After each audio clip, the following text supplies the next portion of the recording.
যখন আমি নতুন নতুন বিয়ে হয়ে শ্বশুরবাড়িতে আসি, তখন জানালার ধারে সবসময় দাঁড়িয়ে দাঁড়িয়ে ভাবতাম কখন আমি একটু স্বাধীনতা পাবো। এই স্বাধীনতা সেই স্বাধীনতা না, এই স্বাধীনতাটা ছিল শুধু একটু উঠোনে বের হওয়ার, একটু পিছনে যাওয়ার, একটু ফুল গাছের গোড়ায় গিয়ে দাঁড়ানো, একটু কারো সাথে দুইটা কথা বলার ইচ্ছে ছিল যে শুধু।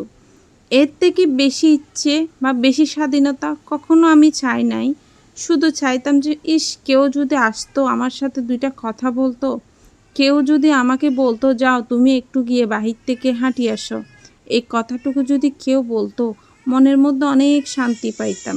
বিশ্বাস করো, বিয়ে হওয়ার পর থেকে ঘরবন্দি হয়ে গেছি দীর্ঘ 5টা বছর।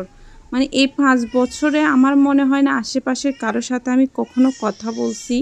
আমার মনে হয় না আমি উঠানায় দাঁড়িয়ে নিজের মতো করে একটু সময় কাটাইছি। হ্যাঁ, এটা করছি, হয়তো বের হয়েছি কাজের জন্য, বের হয়েছি কাপড় শুকাইতে, বের হয়েছি উঠান ঝাড় দিতে, বের হয়েছি, কিন্তু এরকম মনের সুখে এত সুন্দর সুন্দর ফুল গাছ আছে, এখানে গিয়ে 2টা ছবি তুলবো, না হয় একটু নিজের মতো হাঁটবো স্বাধীনভাবে, সেই সুযোগটা শ্বশুরবাড়ি থেকে আমি কখনোই পাই নাই।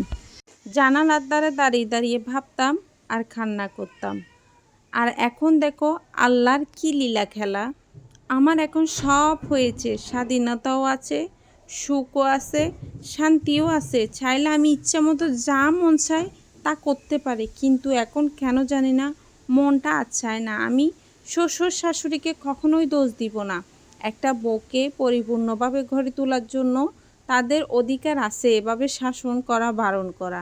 সেটা আমিও আমার ছেলের জন্য বউ আনলে এটা করব, কিন্তু তবুও একটা কথা বলবো, যখন যেটা মন চায় সেটা করা ভালো।